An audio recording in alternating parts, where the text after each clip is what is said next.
बिस्मिल्लाहिर्रहमानिर्रहीम। अस्सलाम वालेकुम। लज़्ज़त भरे खाने में खुश आमदीद। आज मैं आपके लिए लेकर आई हूँ इमली की चटनी की बहुत ही मज़ेदार सी रेसिपी। रमज़ान है तो इमली की चटनी जो है रोल, समोसे, पकोड़े और पकौड़ियाँ और दही भल्ले और चाट हर चीज़ में यूज़ होती है। तो क्यों ना हम इसको बना के रख लें। इसको बनाना बहुत ही आसान है। आपने मेरे साथ रहना है, वीडियो को फुल वॉच करना है। तो देखते हैं ये खट्टी मीठी मज़ेदार सी चटनी हम किस तरीके से बनाते हैं। कौन-कौन सी चीज़ें हम इसमें यूज़ कर रहे हैं और इसको कितना थिक रखना है, देखते हैं इस वीडियो में, मेरे साथ रहिएगा। सबसे पहले मैंने यहाँ पे ली है 1 पाव इमली। आपने इमली अच्छी क्वालिटी की लेनी है, उसको आपने अच्छे से वॉश कर लेना है। वॉश करने के बाद आपने उसको पानी में भिगो के 2 घंटे के लिए रख देना है। तो ये देखिए मैं इसको पानी में डाल के इस तरीके से अलग-अलग करके इसको रख दूँगी ताकि इसकी जो गुठलियाँ हैं वो नरम हो जाएँ। तो हमने इसको देना है 1 से 2 घंटे का टाइम, जब तक कि ये नरम हो जाएँ। इसके बाद देखते हैं हमने क्या करना है। ये देखें गुठलियाँ जो हैं वो नरम हो गई हैं। अब हम इसको हाथ की मदद से मसल लेंगे। अब मसलना क्यों है? मसलना इसलिए है कि हमने गुठलियों का इस्तेमाल बिल्कुल नहीं करना, हमने गुठलियों को अलग कर देना है और हमें चाहिए सिर्फ़ इसका पानी। तो यहाँ पे देखिए हाथ की मदद से आपने इसको अच्छे तरीके से मल लेना है ताकि इसका जो गूदा है वो उतर जाए और हम गुठलियाँ अलग कर दें। ये करने के बाद आपने इसको छान लेना है।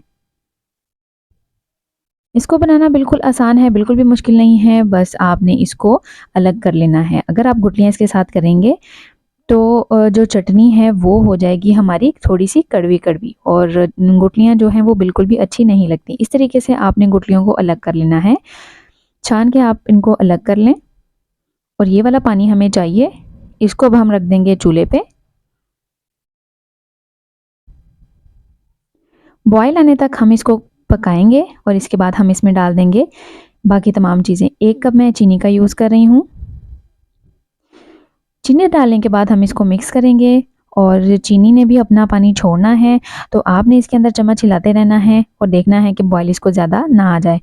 नमक डालेंगे हम क्वार्टर टी स्पून, सुरख मिर्च पाउडर डालेंगे हम क्वार्टर टी स्पून। आप यहाँ पे कुटी हुई मिर्च का भी इस्तेमाल कर सकते हैं। ज़ीरा है मेरे पास, ये मैं क्वार्टर टी स्पून इसके अंदर डाल दूँगी।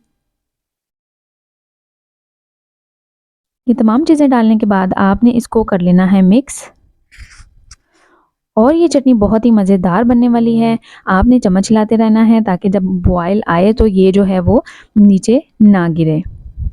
इसी के साथ-साथ आपने मेरी वीडियो को वॉच करना है, वीडियो को लाइक करना है, मेरे चैनल को लाज़मी सब्सक्राइब करना है। आपका एक सब्सक्राइब मेरे लिए बहुत ज़रूरी है और जो मेरे फॉलोअर्स हैं, जो मेरे फ्रेंड्स हैं, वो मेरी वीडियो वॉच ज़रूर किया करें। यहाँ पे हमने ऐड कर दिया है काला नमक। इसके साथ टेस्ट बहुत ही मज़े का आ जाता है और बहुत खट्टी-मीठी सी हमारी जो चटनी है वो तैयार हो जाती है।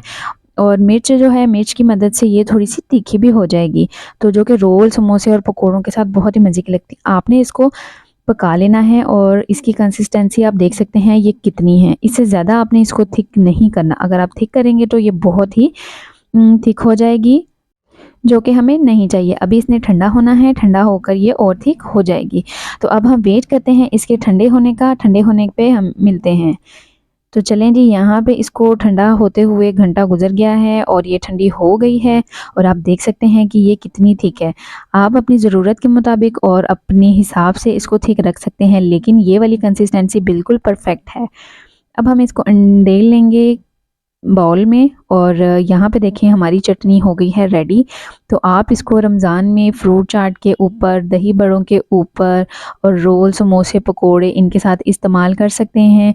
बहुत ही मज़े की है, एक दफ़ा बना लें और पूरा रमज़ान इसको इस्तेमाल करते रहें और बहुत जल्दी बन जाती है, बहुत आसान रेसिपी है।